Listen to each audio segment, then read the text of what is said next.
tubayisemu setup nga bwegenda okulabika kakati ono gitubadde abantu baffe abagenyi baffe ab'okukyalo yonna gyogenda okubanga ova olunaku olwaleero mugenda kubanga mutuula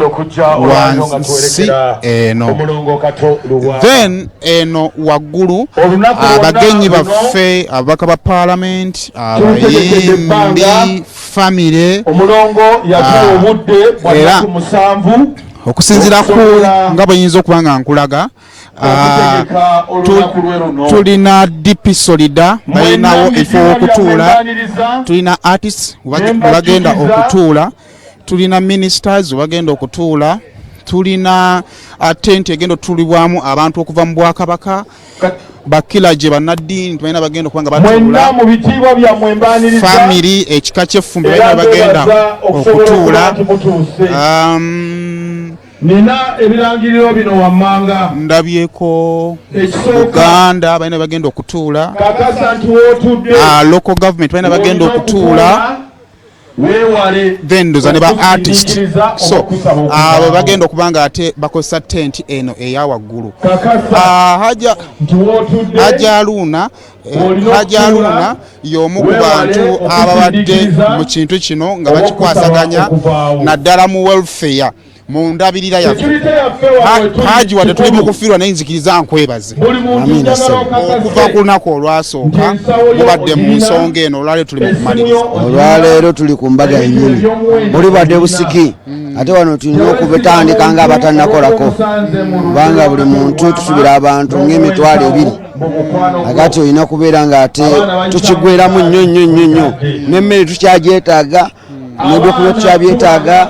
abalina ente muzireete, buli omu ku buyambi bwonna bwe yalisobodde okukola ki okukola kubanga ffenna ffe kyatugezeeko omusajja kati abadde munene era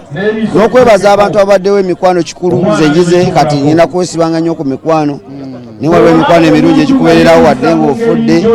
egyo mirungi nyo bane tegisangika. Neebaza Muhammad Nsereko alina kyatutaddemu muli ena kyatutaddemu naye kati abadde kyakuyiga ne bwafudde era asigadde kyakuyiga. Tusaba Allah amusonyiwe yamusobako ng'omutonde naawe amwinako obuzibu musonyiwe okuba kati ali mu mbeera ya kazigizigi. Kakati omukulu obadde ogamba otya taata yebaliko ssebo amannya nze Kasule Zedi meya wa Kayabwe Town Council. Ese mukama wange embeera sawa zino assurance ya security kikyinza okutuwanga meya nganza akulira security mu Kayabwe Town Council nkakasa bulungi bannayuganda bagenda okujja okwerekera omulongo Kato Lubwama ti security twayiteesetese buki bulungi era mbasaba nti omuntu yenna abadde awulira nti ajja kubba wano ku basirikale betuyina kubanga twafunye abasirikale abaffe mu kuba wano ku balakisi yaffe eri wano ku Bukonoka ate nefuna n'abasirikale okuva e Kampala kati tulina abasirikale baki bangi era omuntu yenna asuubira nti agenda kukwata ku kintu ky'omunnayuganda. Ese mukama wange mukama wange kale mukama amannya Nyanzi Kyali Bugga ssentebe wa DP atwala eggombolola eno y'enkozi ate era akuliddemu enteekateeka ez'okuziika omulongo Kato Lubwama mu kyalo kino mu kyalo eno. Enteekateeka ebadde nnungi nsaba mwebaza ekyamazima njala kwebaza abantu bonna betukwataganyize nabo okulaba nga enteekateeka y'okuziika omulongo Kato Lubwama etambula bulungi. Njala okwebaza bannaffe abatuyambyeko, njala okwebaza Honorable Babiri Kabanda, njala okwebaza Dokita Swaibu wa Butamba City, njala okwebaza abatuuze bonna abenyigiddemu, njala okwebaza abantu b'enkozi Kayabwe Nabusange mwenna ate n'okubakunga nti omulongo Kato Lubwama kati climax tuli ku mbaga y'esembayo mujje tubeerewo, mujje tumuwerekere, mujje tumuweese ekitiibwa ate tubeere empisa kubanga abantu abagenda okubeera wano bagenda kuva mu ggwanga lyonna. Tusuubira abantu ng'emitwalo 2 okuva mu ggwanga lyonna naye ffe nga bannankozi tulina okukyenyumirizaamu nti Kato Lubwama alina kyatagasi ku nkozi.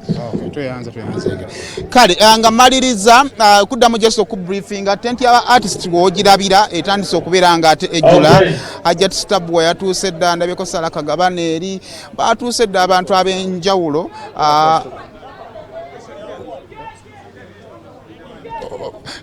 Kale kakati gundi y'aba artist yatandise dda okubeera nga ate ejjula ndabye